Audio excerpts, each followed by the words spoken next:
하나님 말씀 빌립보서 3장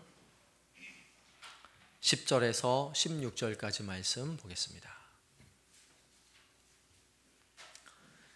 빌립보서 3장 10절에서 16절까지 말씀입니다.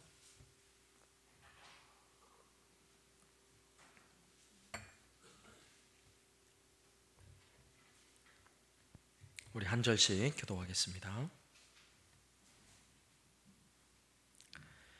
내가 그리스도와 그 부활의 권능과 그 고난의 참여함을 알고자 하여 그의 죽으심을 본받아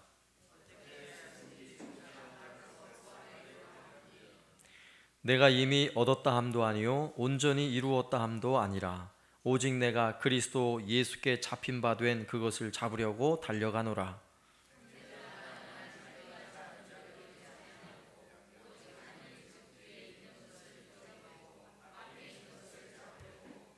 표대를 향하여 그리스도 예수 안에서 하나님이 위에서 부르신 부름의 상을 위하여 달려가노라.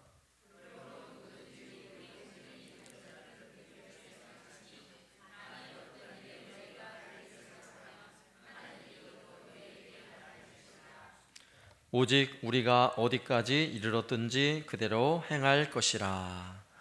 아멘. 빌립보서의 앞선 내용들을 한 번 더 정리를 해볼 필요가 있죠. 사도 바울은 로마 감옥에 갇혀 있는 상황에서 사도 바울이 사랑하는 빌립보 교회 성도들을 향해서 지금 편지를 쓰고 있는 것입니다. 그런데 그 편지의 내용에 어떤 내용이 담겨 있습니까?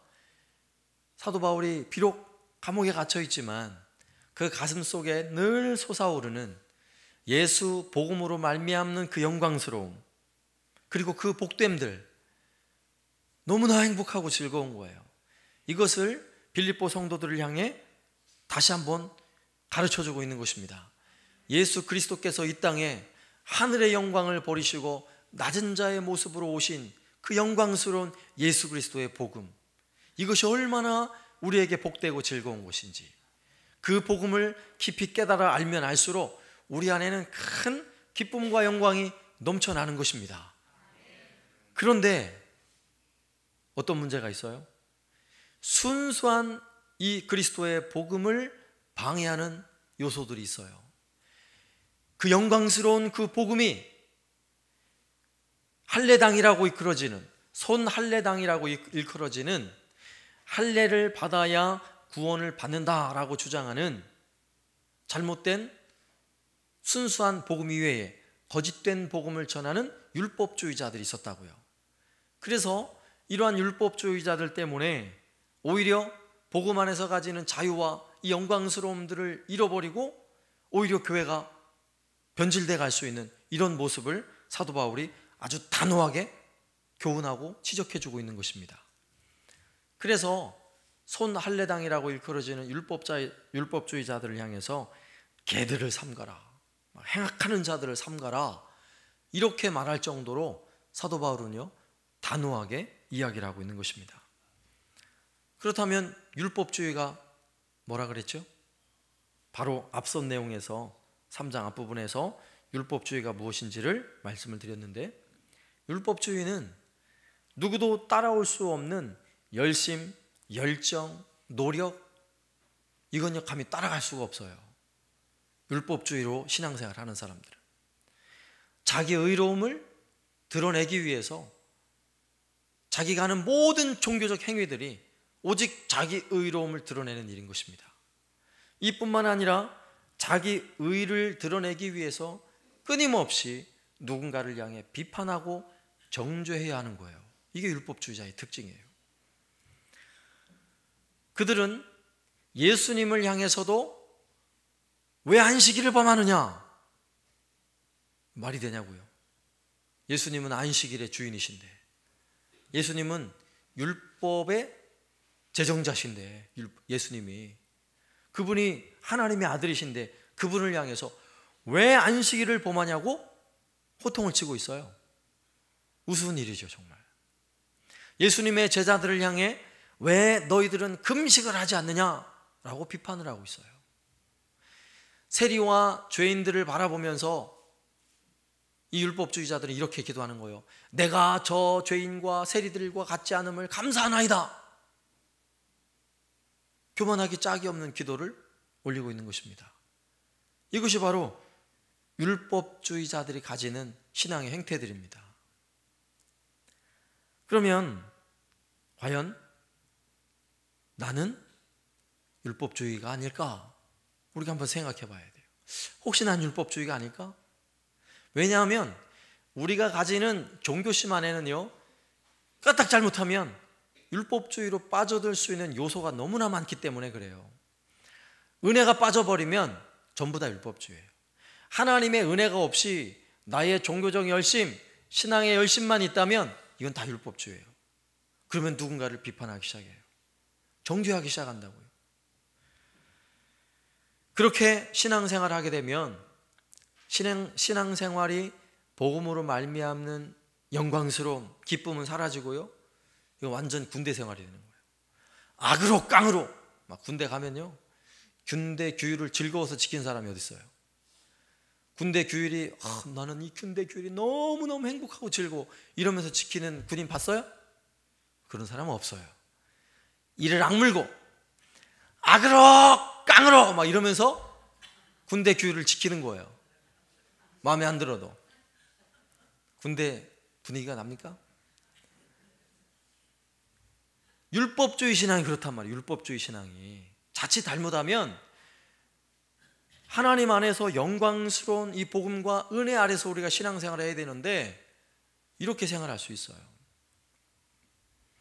그래서 사도 바울은 그러면 은혜로 산다는 게 뭔지, 율법으로 사는 게 아니라 은혜로 산다는 게 뭔지를 오늘 말씀을 통해 우리에게 교훈해 주고 있는데, 9절 말씀에 보면 사도 바울이 이렇게 고백을 해요. 그 안에서 발견되려 함이니 내가 가진 의는 율법에서 난 것이 아니요 오직 그리스도를 믿음으로 말미암은 것이니 곧 믿음으로 하나님께로부터 난 의라. 아멘. 사도 바울의 의가 어디에서 났다고요? 율법에서 나지 않았다고요. 율법에서 나지 않았다는 이야기는 사도 바울이 율법을 아무리 잘 지켜도 그것을 의라고 말하지 않는다는 거예요. 예? 율법을 가지고 나를 자랑할 만한 아무 내용이 없다는 거예요. 내 어떤 종교적 열심을 가지고 나를 자랑할 만한 근거가 하나도 없다는 거예요. 그래서 우리가 바로 앞선 빌립보서 3장 앞부분 내용에서 내 이 모든 것을 배설물로 여긴다, 사도 바울이 이렇게 고백하잖아요. 그죠? 그러면 사도 바울이 자기가 가진 진정한 의는 무엇 때문이라고요? 믿음으로 말미암는 하나님의 의라고요. 하나님의 의. 예? 내 의가 아니라 하나님의 의라고요. 하나님이 나를 의롭다 해주셨으니까 내가 의로운 것이지 내 스스로 내 의를 증명할 방법이 하나도 없다라고 말하고 있는 것입니다. 이것을 에베소서 2장 8절 9절 말씀에서는요, 더 확실하게 이렇게 사도 바울이 이야기하고 있어요. 너희는 그 은혜를 인하여 믿음으로 말미암아 구원을 얻었나니 너희에게서 난 것이 아니요 하나님의 선물이라. 행위에서 난 것이 아니니 누구든지 자랑하지 못하게 하려 함이니라. 우리 행위에서는요, 의로운 게 나올 게 하나도 없다고요. 자랑할 게 없어요. 그러니 하나님의 의, 나를 하나님의 의를 내게 부어주셔서 나를 의롭다 하신 것만 생각하면 은혜 아닐 수가 없는 거예요. 감사할 따름인 거예요. 이게 은혜잖아요. 우리가 가진 복음이에요. 이게 복음. 그렇다면 은혜 율법이 아닌 은혜 아래 살아가는 즐거움을 위해서 사도 바울이 보세요. 어떻게 살아가고 있는지를 오늘 말씀에 자신이 이렇게 고백하고 있어요. 두 가지 내용으로 살펴볼 건데 10절 말씀에 보면 내가 그리스도와 그 부활의 권능과 그 고난에 참여함을 알고자 하여 그의 죽으심을 본받아. 이러면서 이제 그 뒤에 이 10절에서 말하는 이 두 가지 내용을 계속 반복해서 이야기를 해주는데, 그 두 가지 내용의 첫 번째는 뭐냐면 내가 예수님을 바르게 알고 싶다고 말하고 있는 거예요. 내가 예수님을 깊이 알아가고 있다고 말하고 있는 것입니다. 아니, 사도 바울이 예수님을 얼마나 잘 아는데 안 그렇겠어요? 우리보다 알아도 사도 바울이 얼마나 예수님을 잘 알겠냐고요. 신약에 사도 바울이 쓴 서신서를 보면 오늘날의 모든 교회가 사도 바울의 서신서에서 다 나오는 거예요. 그 정도 탁월한 성경의 실력을 가지고 있고 예수님에 대한 확실한 이해를 가지고 있는 사람인데 예수님을 내가 더 깊이 알아가길 원한다 이렇게 말하고 있는 거예요. 그러면 오늘 말씀에서도 제가 안다라는 이 유대식 표현이 어떤 의미인지를 여러 번 말씀을 드렸어요. 그죠? 유대인들에게 안다라는 표현은 어떤 표현이라 그랬죠? 평범하게 아는 정도를 안다고는 절대 말하지 않는다고요. 이 히브리 말로, 유대인 말로. 내가 그 사람 알아. 우린 쉽게 말하잖아요. 우리는 그냥 식사 몇 번 하고 인사 몇 번 하면 나 그 사람 알아 말하잖아요. 그렇게 아는 정도가 아니에요. 만약에 유대인들은요, 남의 집 여자를 내가 그 사람 알아 말했다가는요 돌 맞아 죽어요. 그 정도로 안다는 말이 굉장히 친밀한 말이라고요. 적어도 한 집에서 같이 잠을 자고 식사를 나누고 함께 지내는 정도 돼야 안다라는 표현을 쓰는 거예요. 그러면 오늘 말씀에도 보니까 내가 그리스도와 그의 부활의 권능과 그 고난에 참여함을 알고자 하여. 이 말은 이 우리 한국말 성경에서 한 표현이 좀 어려운데 헬라 원어를 살펴보니까 앞에 있는 내가 그리스도를 알고자 하여 이런 표현이에요. 내가 예수님을 알고자 하여 이런 표현이라고요. 여러분도 저에 대해서 알긴 알지만 그죠? 잘은 모르잖아요. 그죠? 많은 건 모르잖아요. 저를 누가 제일 잘 알겠어요? 제 부인이 저를 잘 알죠. 제일 잘 아는 거예요. 그런데 이렇게 알아가는 것도 깊이가 있어요. 깊이가. 처음에는 얼굴만 보고 인사만 할 수도 있지만 시간이 지나가고 정말 함께 살다 보면 그 마음을 눈빛만 봐도 알고요, 말하는 소리만 들어도 알고요, 그냥 걸어가는 모습만 봐도 알게 되잖아요. 그죠? 이렇게 내가 그리스도를 더욱 알아가길 힘쓴다라고 사도 바울이 이야기를 하고 있다면, 그렇게 잘하는 사도 바울도 내가 알아가겠다고 말하고 있다면 우리는 어떻게 해야겠냐고요? 우리는 더 깊이 알아야죠. 예수님 더 깊이 알아야죠. 우리가 2주 전에 이웃 초청 전도주의를 했잖아요. 서울에서 이웃 초청 전도주의를 하는데 대학교 다니는 청년이요, 친구 하나를 전도해 왔어요. 오늘 꼭 한 번만 가보자. 그래가지고 불교 다니는 친구를 전도를 해왔어요.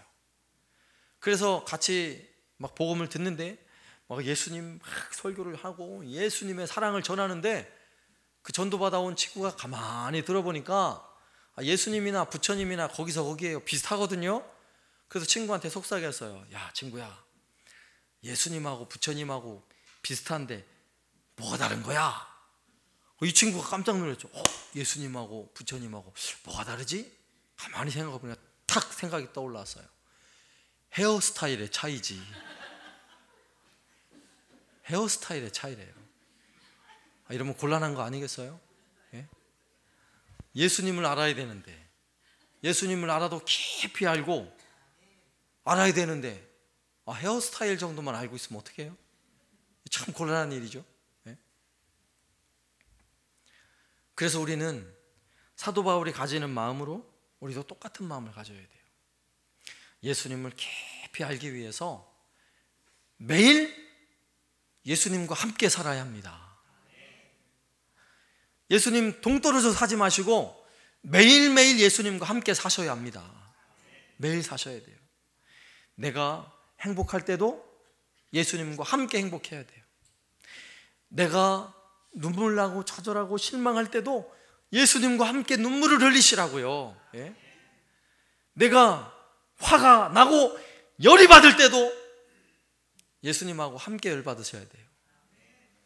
아시겠죠? 그래야 예수님을 깊이 알아간다고요. 예수님하고 같이 열받고 화나고 있다면 쉽게 화내기 어려울걸요? 그죠? 예수님하고 같이 살면서 예수님하고 같이 막 슬프고 외롭다면 슬프고 외롭기도 힘들걸요, 아마? 그렇잖아요. 이렇게 예수님을 깊이 알아가야 하는 거예요. 예수님을 깊이 알면 알수록 다시 한번 10절 말씀으로 돌아와서 내가 그리스도와 그 부활의 권능과, 예수님을 깊이 알다 보면요, 뭐를 깨닫게 되냐면 부활의 권능을 깨닫게 되는 거예요. 부활의 권능. 사도 바울이 여기서 부활의 권능이라는 말은 아주 의도적으로 이 권능이라는 말을 표현하고 있는데, 왜냐하면 고대 사회에는 제일 중요한 게 뭐예요? 먹는 게 제일 중요하잖아요. 먹는 거, 먹고 사는 거. 고대 사회는 먹고 살 일이 제일 급한 일이에요. 먹는 게 제일 중요해요. 그러다가 헬라 시대에 와가지고는 지식이 제일 중요한 걸로 바뀌었어요. 로마 시대 바로 앞에 헬라 시대거든요. 그래서 헬라 시대에는요, 굶더라도 소크라테스, 플라톤 이런 수많은 철학자들이 세워놓은 이 철학적 가치를 높이 섬기는 거예요. 그래서 내가 굶더라도 뭔가를 깨닫고 지식을 가지면 그게 더 고상하다고 생각했던 게 바로 헬라 시대예요. 그런데 로마 시대가 되면서 바뀌었어요. 뭘로 바뀐 줄 아세요? 로마 시대는 가장 가치 있고 좋은 게 뭔지 아세요? 힘이에요. 힘이라고요. 로마는 힘으로 온 세상을 지배했잖아요, 그 당시에. 그래서 로마 시대는 모두가 힘을 가지는 것을 가장 가치 있다고 생각을 하는데, 사도 바울은 그렇게 생각하는 아주 평범한 그런 상식적으로 이해하고 있는 사람들을 향해서 부활의 권능, 부활의 힘, 예수를 깊이 알수록 그 힘을 가지게 된다라고 오늘 말씀에서 교훈하고 있는 것입니다. 사랑하는 여러분, 부활의 능력을 경험하고 계십니까? 남의 것이 아니라 부활의 능력은 내 것이에요, 내 것. 예? 부활의 능력이 무엇입니까? 부활이라는 것은요, 이 땅에서 우리를 괴롭히는 가장 두렵고 무서운 게 뭐예요? 암이에요? 아니에요. 죽음이에요, 죽음. 죽음처럼 무서운 게 어딨냐고요. 그러나 부활은 죽음을 이긴 것이거든요. 예수님을 깊이 알수록 예수님이 우리를 위하여 죽으셨을 뿐만 아니라 부활하셨다는 이 놀라운 복음을 우리가 가지게 되는 것입니다. 그러면 예수로 말미암는 이 부활의 복음은 우리에게 부활의 능력이 되는 거예요. 죽음이 두려움이 아니라 죽음도 얼마든지 즐거이 맞이할 수 있는 엄청난 힘과 능력을 가지게 되는 거예요. 이게 바로 부활의 힘, 부활의 능력인 것입니다. 예수로 말미암아 죽음의 권세를 이겼다면 무엇이 두렵겠습니까? 예? 예수로 말미암아 죽음의 권세를 깨고 살아나는 소망을 가진 성도들은요, 세상에 두려울 것이 하나도 없는 것입니다. 예수를 깊이 알수록 우리에게는 이 부활의 능력을 소유하게 되는 것입니다. 그러면 두 번째, 사도 바울이 은혜롭게 살기 위해서 또 한 가지 그가 열심히 노력하는 게 있는데, 그게 뭐예요? 십자가의 길을 따르는 거예요. 십자가의 길을. 10절 중반 2절 중반 이하에 보면 그 고난에 참여함을 알고자 하여 그의 죽으심을 본받아. 같은 말이에요. 고난에 참여한다, 죽으심을 본받는다, 같은 의미의 말입니다. 이 말을 제가 쉽게 표현하면 십자가의 길을 따르자, 바로 이것입니다. 사도 바울은 은혜로 살기 위해서 나는 십자가의 길을 따를 것입니다 라고 말하고 있는 것입니다. 나는 십자가의 길을 따르기 위해서 12절에 난 이렇게 노력하고 있다는 거예요. 12절 보세요. 내가 이미 얻었다 함도 아니요 온전히 이루었다 함도 아니라 오직 내가 그리스도 예수께 잡힌 바 된 그것을 잡으려고 달려가노라. 그 일을 위해서 열심히 노력하고 있다는 거예요. 내가 다 얻었다가 아니라, 예? 사도 바울이 내가 이 땅에서 내가 예수 믿고 내가 모든 것을 다 가졌어, 이런 개념이 아니라 하나님께서 내가 예수를 깊이 알고 주님으로 말미암아 내가 가질 게 더 많아.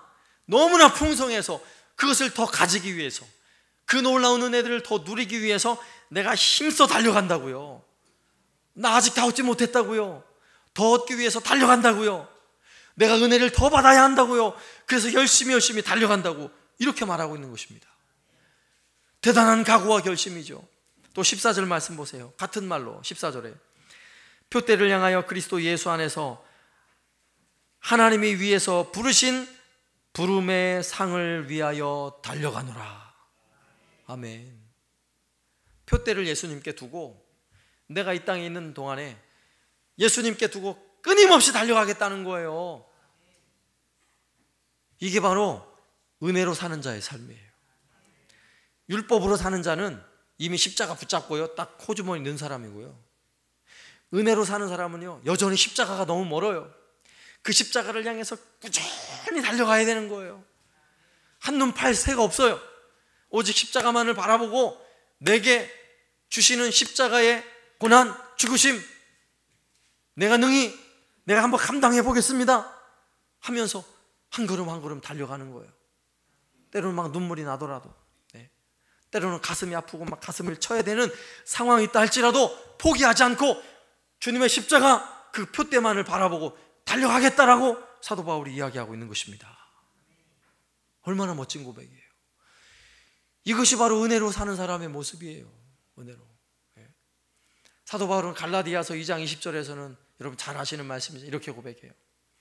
내가 그리스도와 함께 십자가에 못 박혔나니 그런즉 이제는 내가 산 것이 아니요 오직 내 안에 그리스도께서 사시는 것이라. 아멘. 내가 십자가에서 함께 죽는다고요. 옛날 죽은 걸로 끝나는 게 아니라 날마다 죽는다고요. 날마다. 그리고 묵묵히 주님의 십자가를 따라간다고요. 그래서 주님이 죽으신 그 죽으심을 따라 나아가는 성도들에게는요, 남는 것은 은혜밖에 없어요. 자랑할 게 어디 있어요? 내가 지금 십자가 지고 주님 따라가는데 자랑할 건 십자가밖에 없어요. 예수밖에 없어요. 그러니까 예수님께서도 이 땅에 오셔서 십자가를 지시기까지 섬김을 받으려 온 것이 아니라 섬기러 오셨고 죽으러 오신 것처럼 우리도 이 땅에 예수님을 바라보고 사는 성도의 삶은요, 주님처럼 죽으려고 사는 거예요. 주님처럼 죽으려고 사는 거라고요. 살려고 사는 게 아니라고. 우리는 죽으려고 사는 거예요. 잘 이해를 못 하시네. 매일 죽어야 된다고. 내가 살아있으면 여러분 어떻게 되는 줄 알잖아요. 한번 성격 한번 살려볼까요? 한번 성격 확 한번 살려볼까요? 내가 살면 우리 예수님이 죽어요. 내가 살면 예수님 또 못 박는 거예요 지금. 그러나 내가 죽으면 예수님 살아요. 이게 바로 사도 바울이 사는 삶의 방식이에요. 삶의 방식. 은혜로 사는 삶의 방식. 내가 죽으니까 얼마나 은혜로워요. 내가 죽으니까 다 돼요. 다. 내가 죽으니까 은혜 아닌 게 없어요. 내가 죽으니까 사랑스럽지 않은 사람이 없고, 내가 죽으니까 복되고 귀하지 않은 사람이 없고, 내가 죽으니까 모든 것이 은혜예요. 모든 것이. 이게 바로 은혜로 사는 사람의 삶의 모습인 것입니다. 날마다, 따라서 날마다 나는 죽고 날마다 예수님은 살고. 아멘. 날마다 나는 죽고 예수님만 살아나길 바랍니다. 그러면 결국 어떤 소리 듣는 줄 아세요? 예수님 같으세요. 이 말 듣는 거예요.